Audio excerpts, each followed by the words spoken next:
Hello, everybody, and welcome to another episode of Prospect Corner. As we get closer and closer to draft day, I got Dayton Reimer, Peter Barrachini, as always, joining me for an episode. We're going to be doing some quick fire stuff here for our final video before the first round gets going. And that is our bold predictions we'll start with. And I love doing these because some might happen. I mean, we've had it. Some of these happen. So I'll we'll say three bold predictions. So we'll go back and forth here. Peter, I'll start with you for your first bold prediction for this draft. It doesn't have to be the first round. It can be the entire thing. Let's start early on in the first. I do feel like because of that recent trade with Ottawa Senators getting the 9th pick, I do think that Stenberg should be going number 2. I think that's foregone conclusion. It's the number 9 pick that gets interesting, and it feels like it's definitely going to be a D-man, but how great would it be if they go forward, but it's not who you think that they can add in terms of possible muscle, like an Ethan Belchets, another center like Tynan Lawrence. What if they go with the other Swede, Viggo Bjork, and avoid letting him fall that he should in terms of, I know in our last episode, we talked about Viggo Bjork possibly falling as well because of the height factor. But how great would it be to have Stenberg and Bjork, the top 2 Swedes in this draft on San Jose, making an impact down the line with, again, it kind of feels like they could take a swing with that 9th pick because they need a little bit more defense. Daxon Rudolph is available, Malte Gustafsson, Albert Smits, possibly. But it just kind of feels like me playing like a mad scientist right here, that why not go for both of the top Swedes and if you want him, give me your best offer kind of thing. Yeah. I like that prediction. Yeah. I think that would be pretty fun to see. So that was my first one in terms of just going off the rails a little bit. In terms of later on in the draft, I feel like not necessarily bold, but I feel like I know, and I mentioned Xavier Villeneuve falling previously, but I feel like he could fall to the mid-second. I feel like he could fall further than usual, and I'm even going to include Ryan Lynn in this category as well, but he won't fall as far.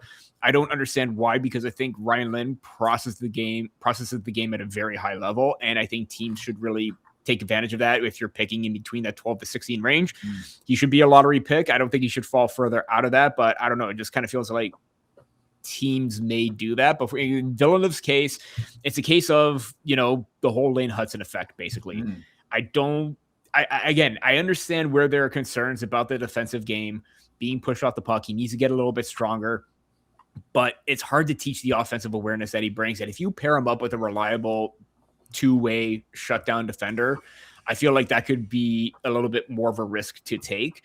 I just feel like, I don't know, I just got this gut feeling that he could fall further than expected and not just within the first round. And in terms of another surprising and bold prediction too, I know I've been hard on him throughout the year, but I do think that there should be a team that could take a risk on Ryan Rubrick. I know the, work ethic, the intensity, the drive has been lackadaisical and has waned from game to game where it's not as consistent, but the goal scoring ability is there. I mean, it's hard to find him or find a player that put up the offensive numbers that he did. And the offense was starting to pick up towards the end, but there are some, not necessarily red flags, but some cautions about his overall game where he may just be a net front presence or a goal scorer kind of guy. He does have good hands in tight. I do think that he does have the offensive skill set. It's just the engagement and the utilizing of his size to his advantage isn't there at times. If he can incorporate all that, he easily could have been a top 10 pick. But now we're talking to him about, in the second round, but there could be a team that could take a flyer on him as a result of that first overall pick if they have multiples as well. So we'll see what happens, but I feel like that could be a bold prediction for me as well. All right, all good ones. Dayton, what about you for 3 bold predictions for this draft here? Yeah. Okay. So first one, I think a team will manipulate the draft so that they can take both rucks. They are better together. Yeah. I think Liam could be okay on his own. I think taking Marcus on his own is a massive risk. He could be okay, but most of his production has been with his brother. So to get the best of both of them, I think taking them, one team taking them both would be the strategy. There's a few teams that can do it. Vancouver's pretty well set up. Ottawa now pretty well set up. They got 25th and 32nd. I don't think they do, but they could. Calgary, they have a lot of second round picks. So yeah, there's a few teams that could make it work. I think someone will. Then I think we'll go kind of bold here. I think that the first round will see no Russian trained players taken. Bit of a weak class, I would say. Yeah. There's a few guys who I think could be in there. Gleb Pugachev is one of my favorites. Nikita Sherbakov has had some fans put him in the first round. That's about the only two guys who've really gained any attention who are still playing in Russia. And it seems like they're low first round picks at the moment. If anyone is interested, I wonder if they completely fall out of the first round and they're not taken till the second, which, someone else's mistake is another person's reward. Yeah. And then my third one, I was kind of hoping we'd go back and forth so I can have time to think of a third one. Let's see here. Okay, so there's been a lot of talk about defensemen. Defenseman is going to be the story of the draft, especially in the top 10. 5 defensemen, I believe, are expected to go.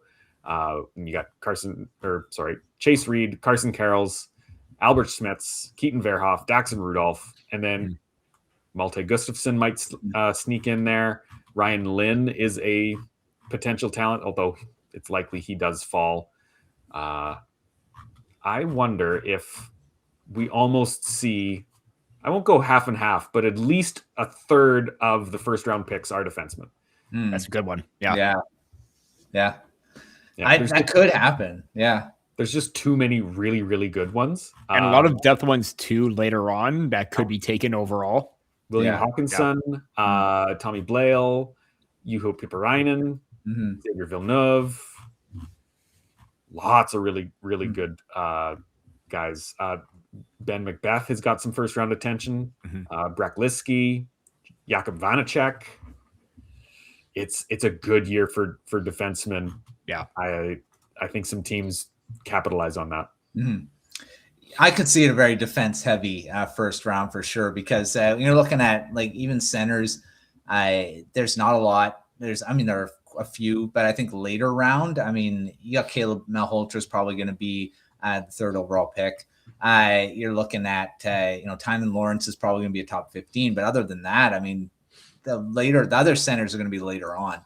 Lots of defensemen. We're going to have a run on them for sure, like we did in our video, but we'll see how many defensemen we'll end up having at the end of that first round.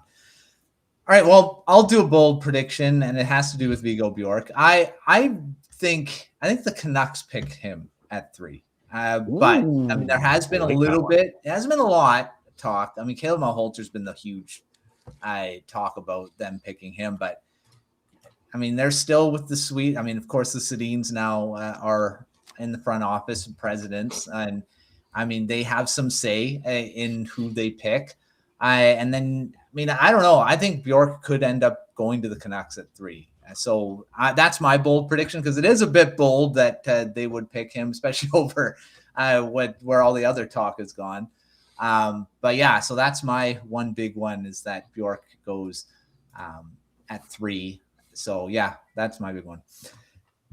All right, let's move to surprising first round picks, because we always have these that enter the first round when we're not expecting it. These are the ones we always scramble around trying to get our news pieces going, because why did they get in first? We didn't expect that. So Chindikov was the biggest one, I think, of recent memory that still the biggest one to this day. Off the board. I don't know if we're going to have that again for a while, but Dayton, what are your surprising first round picks? I'll go with a couple here. I think maybe it's not super surprising at this point, but Maxim Sokolovsky is getting a lot of first-round attention online. Seems like a lot of teams really like his size and his strength and decent skating ability. I think someone jumps on that late in the first. And then another guy I think someone might take a swing at, Dmitry Borachev. Yeah. There's a goalie who hasn't gotten a lot of first-round attention, but that would be a big surprise, I think, for a lot of people if a goalie went in the first round. He's the best goalie available. Maybe Tobias Treball would compete with him for that first pick, but I think a goalie goes in the first round, at least being a surprise. Peter, what about you for surprises that could enter the first round? I feel like Jackson Cover, I know I mentioned him as, an underrated prospect. I feel like his ceiling, or he's just scratching the surface. He's very raw, but I love the compete that he brings, the offensive skill set, the ability to always attack and engage on the forecheck. Feel like he's a name to watch out for. In terms of we talk about defenders, Adam Gollier has been getting a lot of attention as of late, especially after that U18 tournament too. Some have him within that second round range. He could possibly be a candidate to move further up. I think that may be could add this as a little bit bold, but there are some teams willing to bet on him and could take him as, a late first round selection. He's got great mobility, great breakouts, or a great breakout, or a great transitional game, strong on the breakouts. Really sees the ice well in the offensive zone as well. Great two-way game. He's got a lot going for him, and he's got the size on the back end to be really tough to go up against. I feel like he's a candidate. Don't know for sure about this one, but I kind of viewed him as sort of like that late first, early second all year, and that's Adam Valentini. I feel like we talk about small players going into the draft or being first-round selections, but I do like the work ethic, the nonstop, puck hounding mentality, playmaking awareness that he brings. He was one of Canada's better players at the U18 tournament, along with Mathis Preston, who has probably pushed himself and solidified himself as a first rounder too. I feel like he's got that energy that teams want as a middle six forward, and I feel like Valentini could bring that and deliver as a first round pick. All right. Well, we'll see who's a surprise as we because there's always at least one that we're not expecting to be a first round pick, and they end up jumping in there, and we won't find out if they were worth that for a while, but we'll see who enters that as we finish the draft. All right, to finish off this, we always have Mark always puts together a great article every year. That's his steal of the 2026 draft. This year was Mathis Preston. We'll see if that ends up being, I know last year's one has had a pretty good season, since he was drafted. So Mark usually is pretty good on it. So I'll turn it over to you, Peter. Who is your steal of the 2026 draft? I'm going to go with two, one for the first round quickly, and then one for the later rounds. Whoever takes Nikita Klepov, I feel like nobody's talking about him a lot. And this is a guy that was just 3 points shy of a 100-point season in the OHL. Very crafty, very creative. It feels like he could go anywhere between being that end lottery pick and could probably fall down to the 21, 22 range, possibly. It seems like a possibility, especially if teams are going to take a slew of defenders, slew of high upside players like Wyatt Cullen, Gustafsson, a lot of players that have moved up in the draft. I feel like he's being overlooked because of how creative. And I get that there's some question marks with his off the puck play, but I feel like, he can float, but he's got the speed and the skating ability to quickly attack and regain possession. I've noticed that quite a bit this season, where he doesn't look as engaged, but when he sees his opportunity, he pounces on that very quickly. So I feel like whoever selects him, be it mid-range or late round or a little bit closer to the early round of the first, I feel like that's a good pick on him. And the other two I'm going to go with is Brett Liskey and Alexander Bilecki are two of my favorite defenders later on in that second round range, or possibly third. Who knows where they go? But Bilecki had a fantastic run with the Kitchener Rangers in the OHL playoffs, and he looked very solid in the Memorial Cup. Same with Brett Liskey as well.